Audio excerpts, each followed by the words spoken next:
안녕하세요, 여러분. 네, 이어서 계속 하겠습니다. 그다음에 이제 기독교 여러분들이 이제 배울 텐데 이제 부활론과 영생론이라고 나와 있습니다. 그 아브라함 계열 전통의 종교라고 나와 있죠. 유대교와 기독교와 이슬람교. 아브라함 계열이라고 한 이유가 그 공통적인 그런 공통분모를 가지고 유일신을 믿고 있다고 해서 뭐 이슬람이 알라라고 나오지만 결국은 거의 하나님을 의미한 의미입니다. 아브라함이 섬겼던 신이기 때문에 같은 그런 하나님을 의미하죠.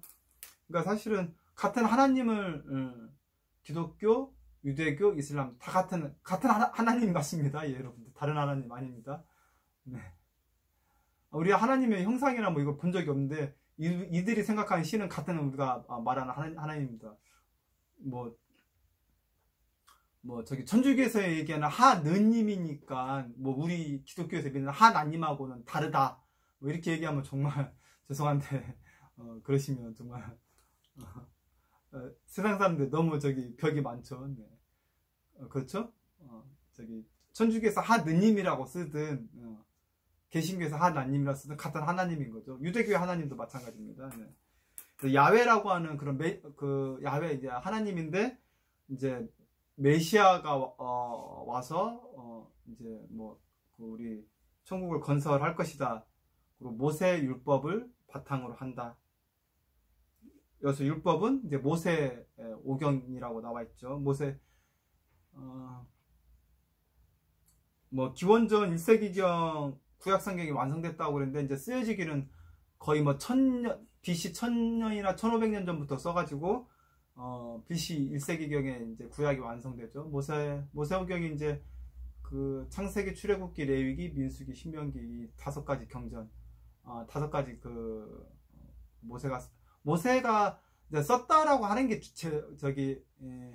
그 일반적인 그런 것이죠. 이제 확실한 증거로는 이제 이유가 많지만 어쨌든 그냥 우선 그렇게 제가 여기 성서 시간이 아니니까 여러분들 그렇게 가시죠. 네.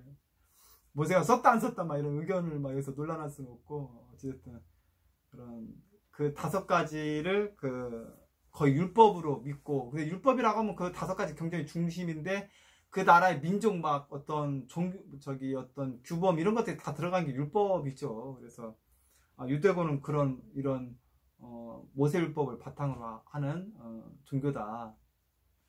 그러고 보면 이제 기독교랑 다른 거는 기독교는 그 모세 오경만 있는 게 아니라 뒤에 물론 유대교도 같이 또 다 있어요. 경전들 모세 오경을 가장 중시하고 그 외 것도 하는데 보통 이제 구약 시대 것이 많죠. 선지자들이 쓴 것이라든가. 근데 이제 개신교하고 우리 이제 천주교는 뒤에 이제 그 시작 성경까지 이렇게 쭉 있지 않습니까? 이제 이런 좀 차이가 있죠. 그 중요한 점은 그 유대교에서는 메시아가 도래한다고 계속 그때부터 그래가지고 그 도래한 메시아가 이제 예수님인데 문제는 이제 그 지역에서 이제 예수님을 이제 메시아로 인정하지 않은 거죠. 그래서 오히려 아이러니하게도 그죠? 그 대제사장이라든가 이런 사람들이 어찌됐든 모의를 해서 이제 예수님을 십자가에 못 박힌 이런. 하지만 예수님께서는 어차피 그걸 다 그 예언으로서 내가 이 땅에 온 그리고 내가 그리스도의 그 몸으로 와서 그렇게 해야 할 거를 다 알고 그렇게 이제 하신 거라고 하죠. 네. 근데 그런 의미에서 어쨌든 유대교는 좀 막 이런 그 선민사상이 근데 선민사상이 왜 생겼냐면 자기네 민족인 거죠.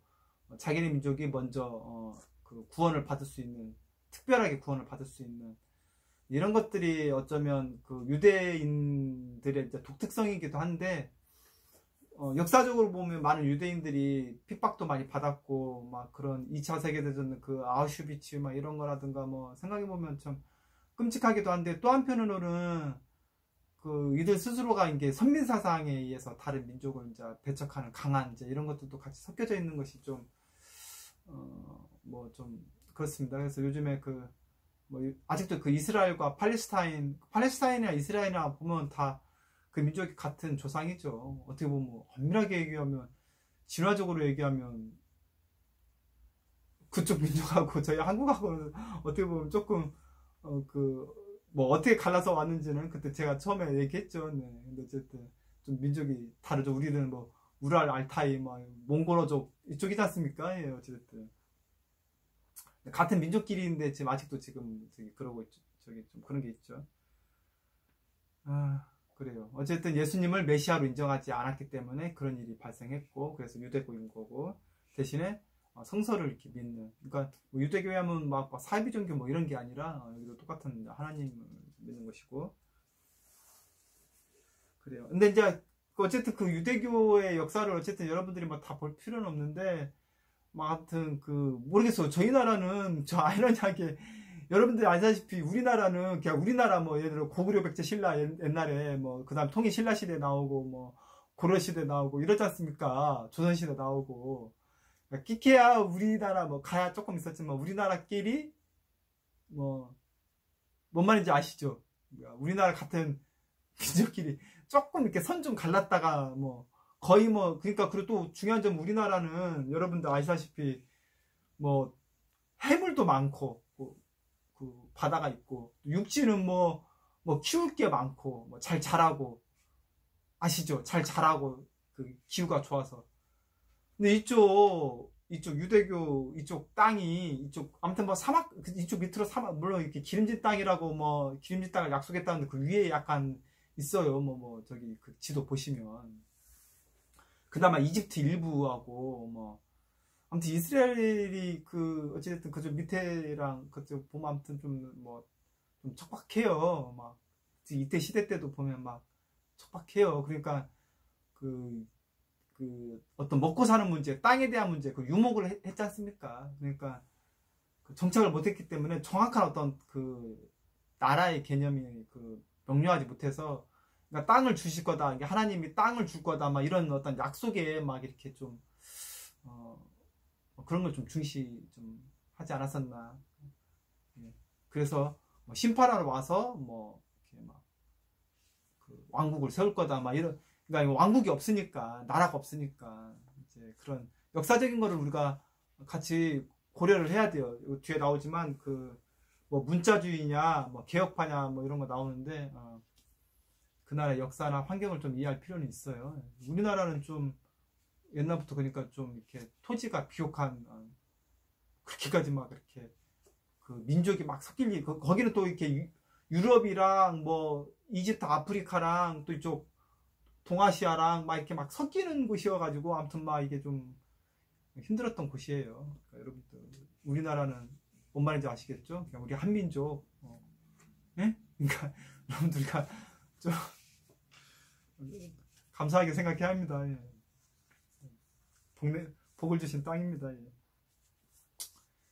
그 다음에 예. 시간이 조금 제가 기독교는 여러분들 이제 기독교를 보시면 그 중요한 게 니케아 공의회라고 나와 있죠. 콘스탄티누스 대제 1세 때 교리를 통일했다고 했는데 요 니케아 공의회를 여러분들 왜 기억해 주셔야 하냐면 예수님이 오셨을 때는 내가 이제 예수님이 이렇게 내가 하나님의 아들이고 뭐 이렇게 또 여러 가지 이렇게 그 전파를 하셨지 않습니까? 그리고 사도라고 하는 그 12 제자들이 사도들이 나중에 이렇게 열심히 그 복음을 전파했죠.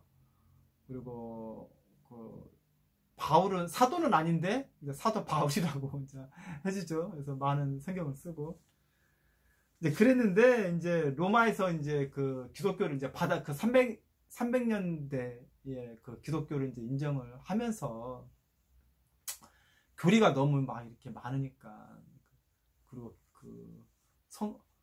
성경도 많으니까 구약 39권 신약 27권 딱 채택할 이것만 경전을 인정하자 이렇게 회의를 한 거예요. 그러면 어떻게 보면은 그럼 여기에 해당하지 않은 거는 뭐 성경이 아니냐 이런 논란이 있죠.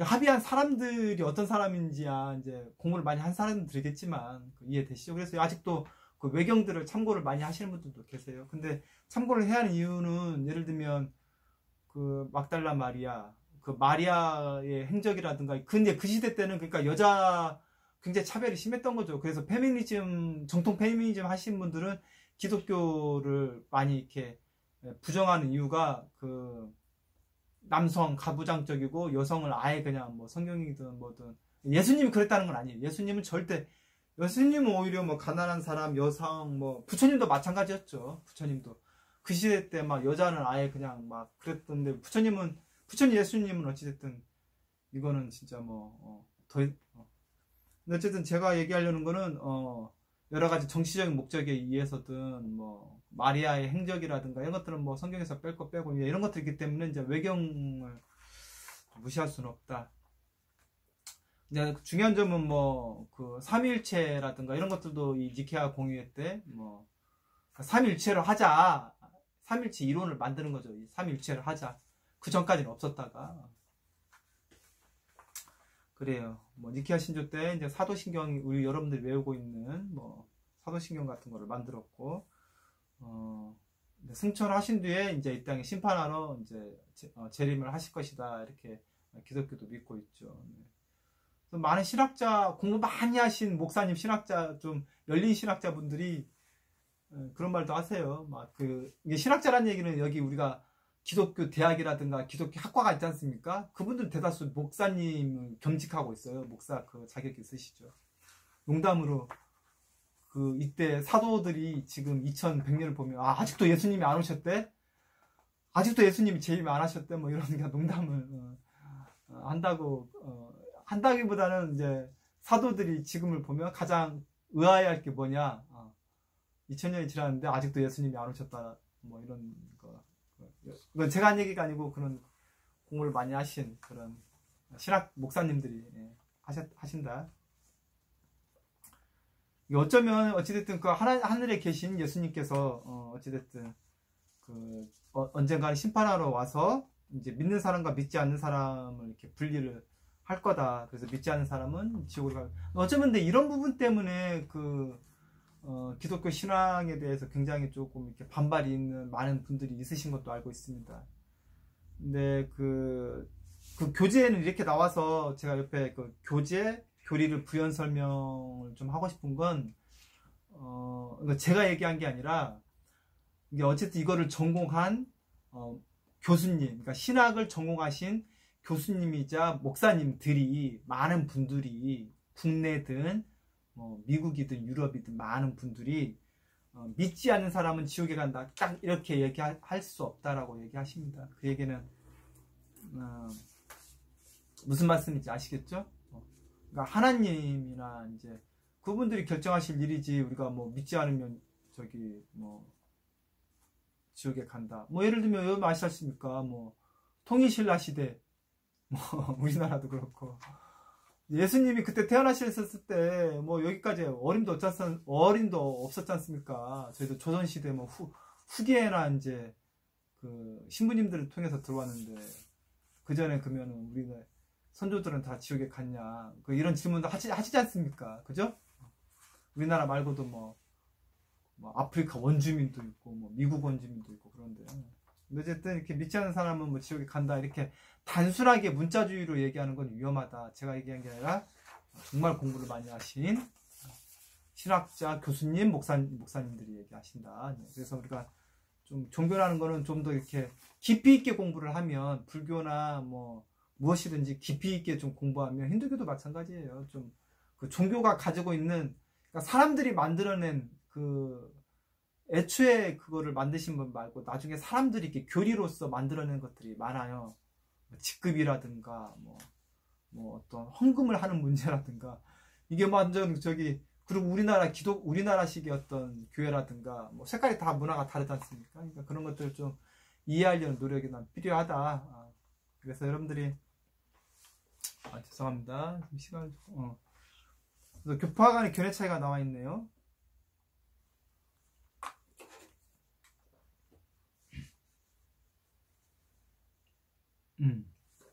죄송합니다. 제가 한 페이지를 조금 덜 했네요. 기독교 교파 간의 견해 차이는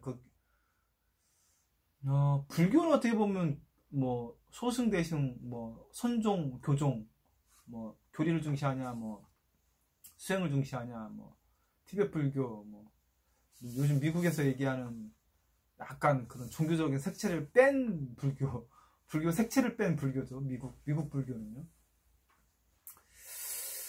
근데 이제 기독교 교파는 굉장히 많습니다. 이거는 셀 수 없이. 이제 특히 개신교 교파가 많죠. 국내에만 해도 아마 몇십 개 된다고 합니다. 장로교 외에 몇십 개. 근데 중요한 점은 근본주의 보수파와 자유주의적 개혁파, 요거 여러분들 좀 기억을 해주셔야 하는데, 근본주의는 이제 문자주의적 해석이죠. 근데 이제 문자주의적 해석은 아무래도 공부를 많이 하신 분일수록 문자주의적 해석을 안 하신다는 거예요. 이렇게 지혜가 트이고 깨달음의 그게 높으신 그런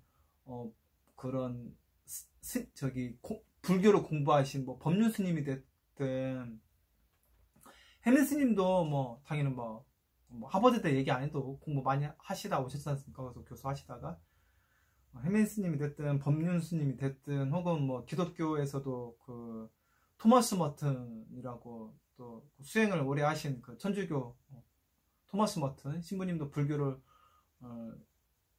같이 많이 만나셨어요. 어쨌든 근본주의라고 하는 건 문자주의적으로만 이렇게 해석하면은 이렇게 자칫, 그래서 뭐 그런 게 무슨 재림 예수라든가 뭐 여러 가지 약간 이제 너무 이렇게 문자화된 숫자를 딱 정해가지고 뭐 요즘에 그 시끄럽게 된 그 신천지라든가, 신천지에서도 좋은 그 가르침 있잖아요. 예를 들면 그 좋게 막 이렇게 도와주고 막 이런 것도 있는데, 이제 그 신천지에서 예를 들면 그 문자주의적인 해석이 문제가 되는 거죠. 어쨌든 그 현대 사회에 맞게 그리고 지혜롭게 해석을 하고, 예를 들면 뭐 부처님이라면, 예수님이라면 어떻게 생각했을까, 어떻게 느끼셨을까 생각해 보는 거죠. 뭐 예를 들면 그런 거죠. 사업 잘 되게 해주세요. 제가 일전에 얘기했지만 사업 잘 되게 해주세요. 뭐 좋은 대학 가게 해주세요. 이렇게 기도를 하면 예수님께서 어떻게 생각하고 느끼실까 생각해 보는 거죠. 예수님께서 그래 좋은 대학 가라, 사업 성공해라, 이게 너의 행복이다. 절대 이렇게, 그죠?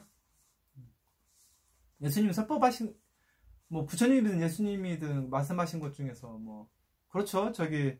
부자인 사람은 뭐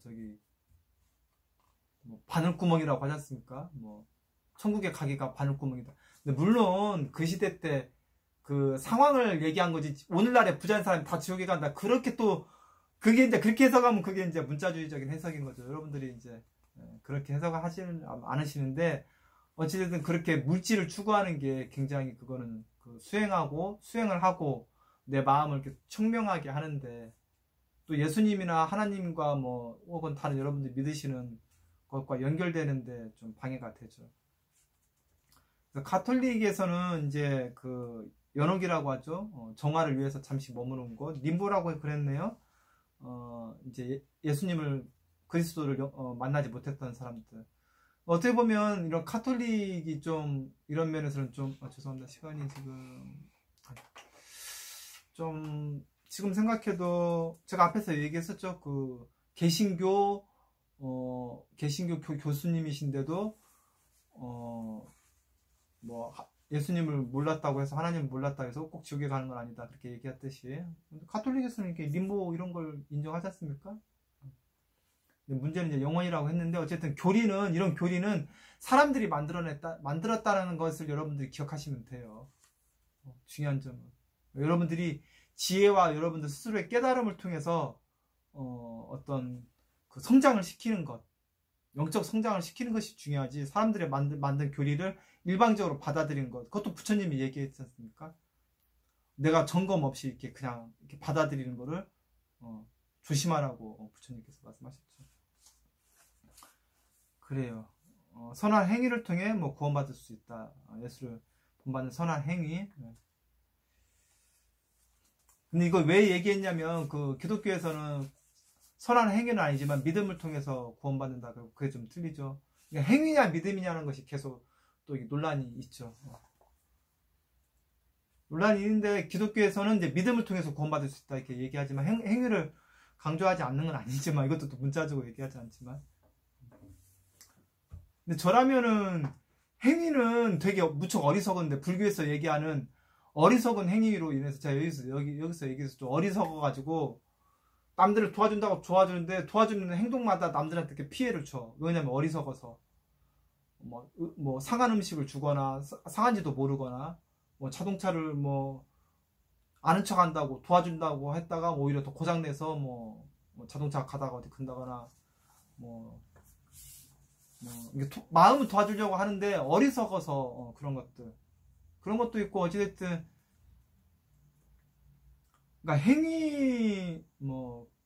행위를, 그러니까 제가 얘기하려는 건, 믿음만 있으면 그 믿음이 이렇게 이렇게 성숙한 지혜로 간 믿음이 아닌 경우가 많아요. 그러니까 여러분, 우리가 그 사이비라든가 뭐 이상한 보이스피싱이라든가 정말 말도 안 되는 비합리적인 미신이라든가 이런 데 빠지는 이유는 믿음의 문제지 않습니까? 근데 그 믿음이 뭐라고요? 어리석은 거지 않습니까?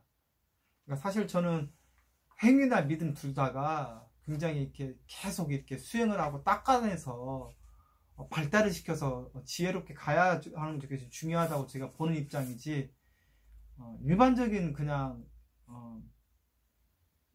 이렇게 이분법적인 거는 문제가 있다라고 보는 입장입니다.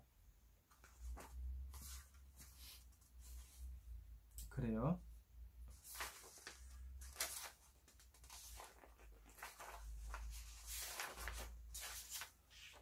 그래요. 여러분들, 우리가 지금 아직 그 세 가지 종교를 간략히 더 얘기해서 여기까지 좀 마치고 다시 또 이어서 해 나가겠습니다. 여러분들, 고맙습니다.